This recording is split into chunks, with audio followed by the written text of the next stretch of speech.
2023 का जो natural calamities या डिजास्टर्स था, उससे साफ साफ पता चलता है यह एक वेकअप कॉल या यूं कहें यह एक वार्निंग है नेचर की तरफ से कि हमें क्लाइमेट की देखरेख में एक्शन लेना ही होगा। आज मैंने एक वीडियो देखा जिसमें एक पॉलिटिशियन बता रहे हैं कि अगर आपको हीट स्ट्रोक से बचना है तो कुछ मत करो। करना क्या है फिर? करना यह है कि आपको एक प्याज अपने पॉकेट में रखना है जब भी धूप में आप कहीं बाहर जा रहे हैं। बस और क्या, यही है हीट स्ट्रोक का सोल्यूशन। ऐसे ही एक वीडियो में रिपब्लिक भारत की एक महिला एंकर इस तरह से एक्ट करके बता रही होती है कि मानो वो सच में उस परिस्थिति का सामना कर रही है जैसा प्रेजेंट में वहाँ का माहौल है। Temperatures are high. Do you think the voters turn out? You must always remember, Mausami, that you don't have to worry about heat as long as you have this. Carry प्याज pocket में रखो, कुछ नहीं होने वाला। सही है कि नहीं? तो ये देखिए, इस वक्त द्वारका हम पहुंच चुके हैं। गुजरात के द्वारका में इतनी तेजी से हवाएं चल रही हैं कि खड़ा होना भी मुश्किल हो रहा है, क्योंकि विपर्जॉय तूफान जो आ रहा है, विपर्जॉय तूफान जो 150 किलोमीटर की रफ्तार से इस वक्त होता है, जो हवाएं चल रही हैं कि खड़ा होना, बोलना मुश्किल हो।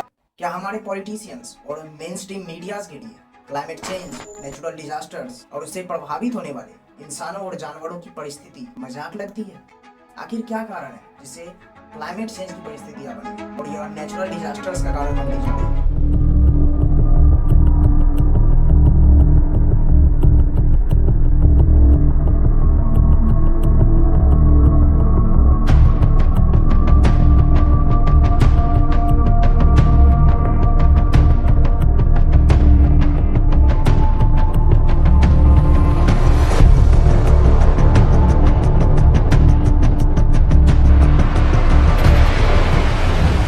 अक्टूबर 2023 में उत्तरी सिक्किम में बादल फटने से अचानक बाढ़ आ जाती है, जिसके कारण पानी से उफनती नदी में 42 लोगों की मौत हो जाती है। ऐसी ही एक घटना हिमाचल प्रदेश में अगस्त में घटित होती है, जिसमें भारी बारिश के कारण कई जिलों में लैंडस्लाइड्स के चलते 70 से अधिक लोगों की जान चली जाती है। चारों ओर से जमीन से घिरा दिल्ली और समुद्र के किनारे बसा मुंबई एयर क्वालिटी में गिरावट से जूझ रहा है। दिल्ली में लोकल एमिशन और पराली जलाने के कारण यहाँ के कुछ स्थानों का एयर क्वालिटी इंडेक्स 500 से भी अधिक हो चुका है। देखो, क्लाइमेट चेंज कोई अचानक होने वाली घटना नहीं, यह एक ग्रेजुअल प्रोसेस के थ्रू साल दर साल होने वाली घटना है जो हमारे कारण ही घटित होती है। क्लाइमेट चेंज के मेनली 3 कारण हैं: डिफॉरेस्टेशन, इंडस्ट्रियल पॉल्यूशन और अर्बनाइजेशन।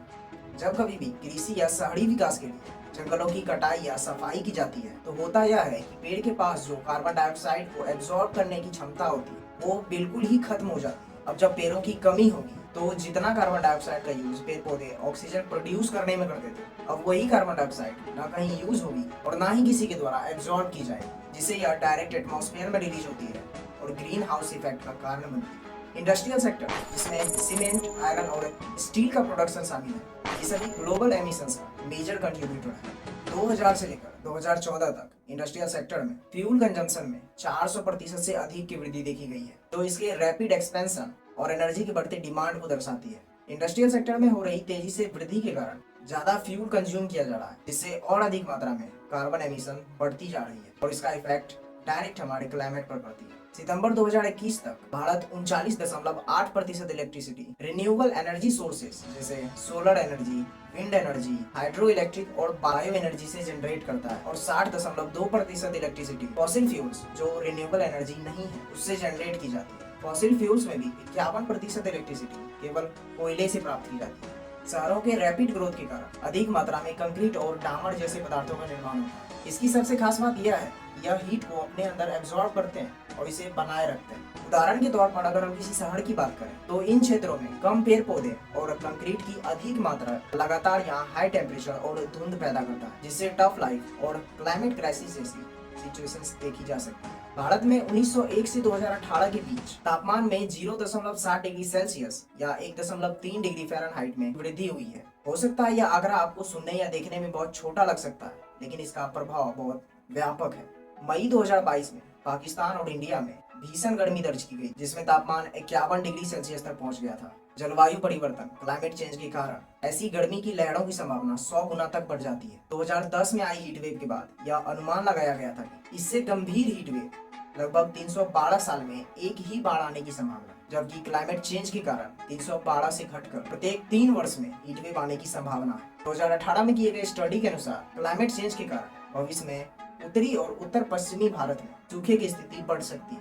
21वीं सदी के अंत तक भारत के अधिकांश हिस्सों में अधिक से अधिक गंभीर सूखे की स्थिति बनने की संभावना है। असम जैसे राज्यों में गंभीर लैंडस्लाइड्स और बाढ़ जैसी स्थिति कॉमन हो सकती है। अगर सीवियर क्लाइमेट चेंज की स्थिति आती है तो बांग्लादेश और भारत के बॉर्डर एरियाज में कोस्टल लैंड्स का एक विशाल भूभागम हो सकते हैं। क्लाइमेट चेंज के कारण केवल यही घटनाएं घटित नहीं हो रही, बल्कि इंडिया और यहाँ के लोगों के इकोनॉमी पर इम्पैक्ट पड़ रहा है, एग्रीकल्चर और हेल्थ पर भी इम्पैक्ट पड़ रहा है। इसके अलावा आगे चलकर माइग्रेशन जैसी परिस्थितियां भी उत्पन्न हो सकती है। क्लाइमेट चेंज कोई भविष्य में आने वाला या दूर का खतरा नहीं है, यह अभी हमारे साथ हो रहा है। हम इसे एक्सट्रीम वेदर, बढ़ते सी लेवल्स और पिघलते बर्फ के माध्यम से एक्सपीरियंस कर रहे हैं। इसमें पॉजिटिव चेंज लाने के लिए मूर्खों की तरह पॉकेट में प्याज रखने की नहीं, बल्कि इसके लिए जमीनी स्तर पर कार्रवाई की जरूरत है। हमें इसके लिए इंडिविजुअल लेवल से ही कोशिश करनी होगी। जितना हो सके हम प्लास्टिक बैग्स, बोतल्स और कंटेनर्स का कम से कम यूज कर सकते हैं। इलेक्ट्रॉनिक डिवाइस का यूज नहीं होने पर अनप्लग करने जैसे छोटे छोटे बदलाव भी साल भर में बहुत बड़ा बदलाव ला सकते हैं। नमस्कार।